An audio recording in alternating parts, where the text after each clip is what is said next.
صلوا على رسول الله. Farhan, a lot of people look up to you, and you've been there.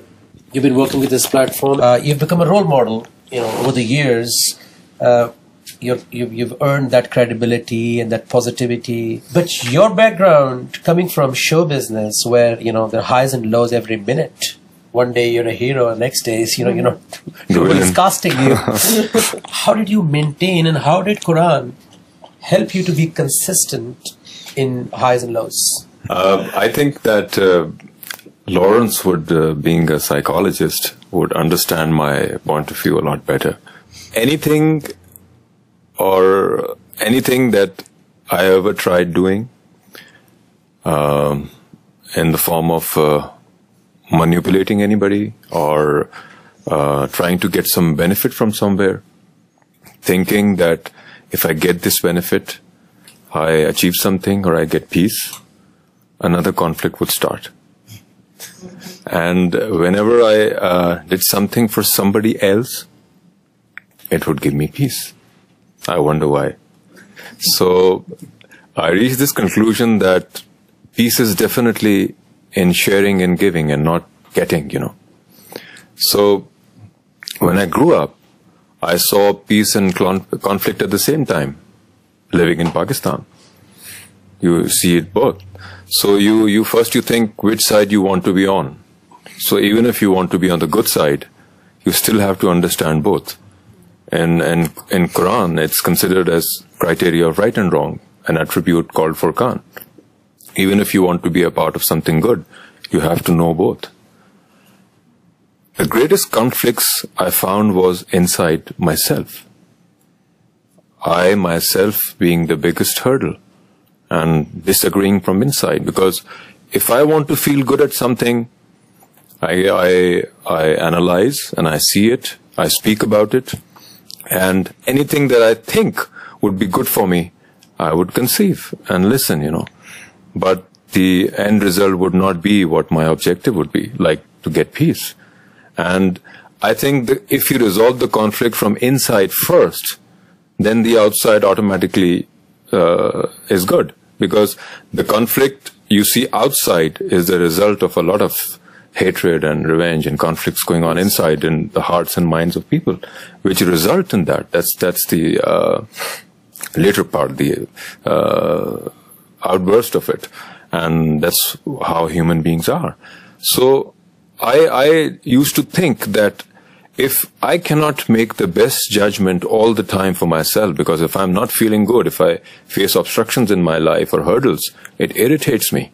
And I became nasty and angry and frustrated, then you cannot expect any positive outcome from me.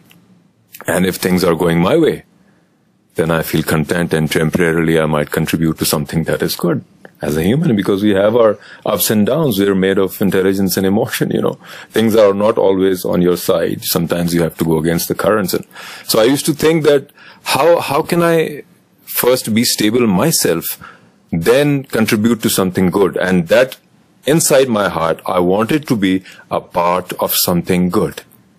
And when I experienced this, that I did something for somebody else, it gave me peace. So I kind of realized that you have to give to get peace and not think about getting all the time.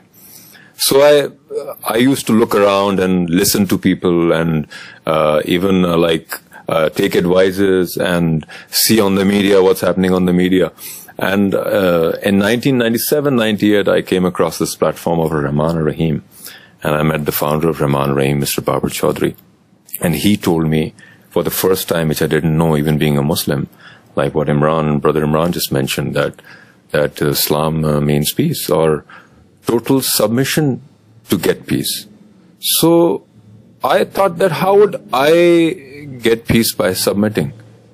So I read the Quran, and I understood that the Creator can give you peace, and the most noblest people, or the purest people of all times, who came or were sent by him as messengers or even prophets, what was their approach to mankind? How did they give them peace?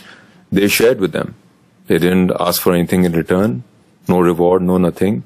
They just shared goodness with them, gave them the criteria of right and wrong, and then shared peace and left it on the individual without compulsion, without force, like you said, to accept it willingly and be a part of peace. Otherwise, if you don't do that, then you cannot blame anybody for the conflict. And you can never be at peace if you're always greedy and always want something. That is how human beings are made. That's how our chip is. So I decided that instead of listening to a human being, I'll see the point of view of the Creator. And I also analyzed that what was the sunnah of the prophets. What did they used to do? I got to know through the Quran that whenever God gave a commandment to do something good, without hesitation, without thinking twice, they submitted and said, okay, yes, and we'll do it. So if you want good advice, you have to look at it from the Creator's point of view. That's the conclusion I reached.